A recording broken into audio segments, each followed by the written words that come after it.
Everything that's been said about The Last Knight has already been said in terms of the movie. Yes, it's a mess. Yes, it's terrible. Yes, I love every bit of it because it's so terrible. Yes, the toy line was also a mess. But one thing that doesn't get discussed is... You see, in the deluxe lineup, he was an exclusive to certain stores in America, and he was never actually released in Australia. I did take a quick look at him at Kaboom, the airport toy store in Singapore, when I was stopping through on the way to and from Greece. But it looks terrible. It really looked terrible, so I thought I'll just skip it. And I did also see the Legion version, but for some bizarre reason I chose not to get it, which was a bit of a shame because I thought he was going to come out in Australia, and he never did, and I had to source him from American Walmart, which is very annoying. It was very expensive as well, and after I lost one of the wheels, I couldn't exactly order a new one, so yeah, it's a bit of a downer. But was truly worth it? No. No, he wasn't. So, have you ever transformed a Legion car form before? Well, great, now you know how transforms. Great, see you later. Okay, I'm just kidding, but seriously, this guy is probably one of the most derivative transformations I have reviewed on the channel.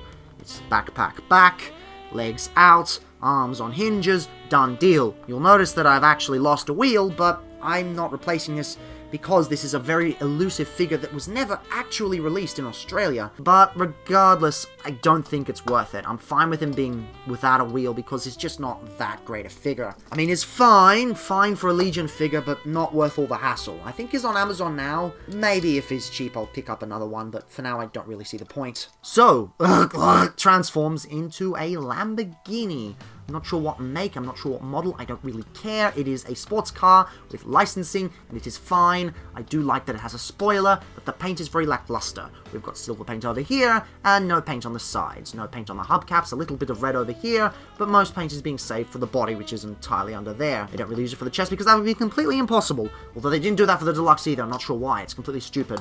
Studio Series, I like this design, please give me a deluxe version. I'm not content with the Legion figure, which is saying a lot for me, even though I really like Legion figures usually. There's not even painted headlights here. Come on, you're not giving me anything here. To be honest, the Bumblebee movie Hot Rod is far more pleasing to look at, and I did have my fair share of issues with him. For example, no paint on the windows at all. But, you know, he's chunkier, he's got a much more fun transformation that actually utilizes the chest, and he's got pinned wheels, which is very, very fun.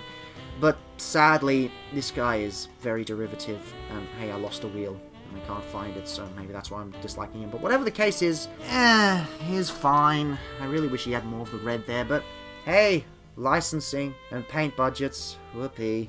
And for a size comparison, here is next to a standard Legion figure, or Bumblebee, his apparent best friend. I really thought was going to show up in the Bumblebee movie, but I guess he never did. Here he is next to a standard Legends figure, a standard Siege Micromaster, a not-so-standard LEGO minifigure, and Crumbs. Transformation is about as simple as you could think. You get the legs out of there like a Micromaster, the feet flip up and it separates, the arms pop out, or they pop down like that, and he wears a turtle shell like that that doesn't actually tab in, it just kind of sits back there. And you're done! You're done! You got Hot Rod in his robot mode. And he's alright. He's just alright. I love the fact that they've got the silver paint here and the blue on the eyes and the red face and everything works really well. The proportions are really, really nice.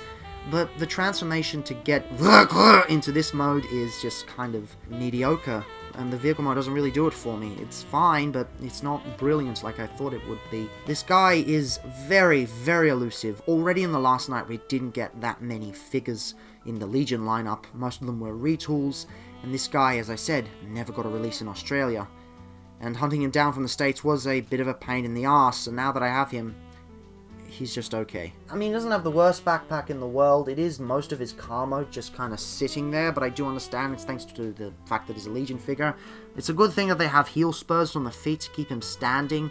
Good thing they've learned those kinds of lessons. But if they could pin the heel spurs, I do wish they'd pin the wheels as well, but, you know, we can't have everything. For a size comparison here, is next to his best buddy and a standard Legion figure. Scrolling up a little bit, here he is next to a standard Legends figure. Scrolling back down, next to a standard Siege Micromaster, a not-so-standard LEGO minifigure, and Crumbs. So again, I do like but I feel he needs a proper toy.